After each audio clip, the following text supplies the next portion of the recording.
And for the latest on the political crisis in the US, North America correspondent Craig McMurtrie joins us now from Washington. Craig, John Boehner on Wednesday was rallying the troops, telling them to get into line. It seems like they didn't do what they were told. No, they didn't do what they were told. There was frantic lobbying last night. They were being called into his office.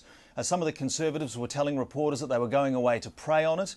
But overnight there was not enough movement. He had to pull the bill. Now it leaves his authority as Speaker weakened. It leaves potentially his bargaining power as a negotiator in this crisis weakened if he can't actually command the numbers in his own party room. It is understood that some of those no votes have thought again overnight and are now more likely to vote yes. There is a party room meeting that Republicans will be attending shortly. And the officials are saying that they will bring that Boehner plan back to the House to try and push it through again this morning. But of course, that depends on this meeting. And the other thing that's hard to understand about all of this is the Republican Speaker, John Boehner, is expending so much political capital on this. And it's a bill that we already know the Senate Democrats are refusing to do anything with in the upper house, in the Senate. So the situation is very fluid, very confusing, and John Boehner's speakership, well, certainly his authority is in question. Well, the Democrats in the Senate have said the bill is dead on arrival. What happens when it gets to the Senate? Will it end up going back to the House again next week?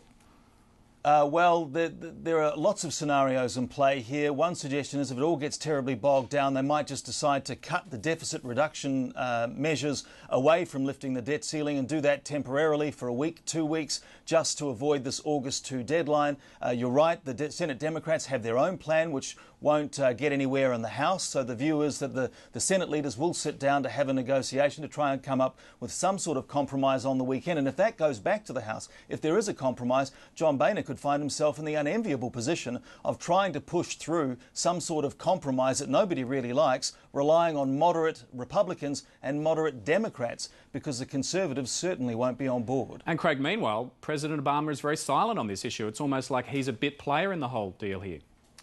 Well, White House officials are saying that the president really tried extremely hard the week before, that he did really everything he could do, trying to get the principals together, trying to come up with a compromise. The view has been at the White House that Congress needed to get through these votes, clear the air, to get back to some serious negotiating time now. But it's hard to see how the US president cannot get involved again after today, certainly as negotiations continue presumably over the weekend and as that August 2 US Treasury deadline approaches. Craig McMurtrie, we'll leave it there, but thanks very much for talking to us.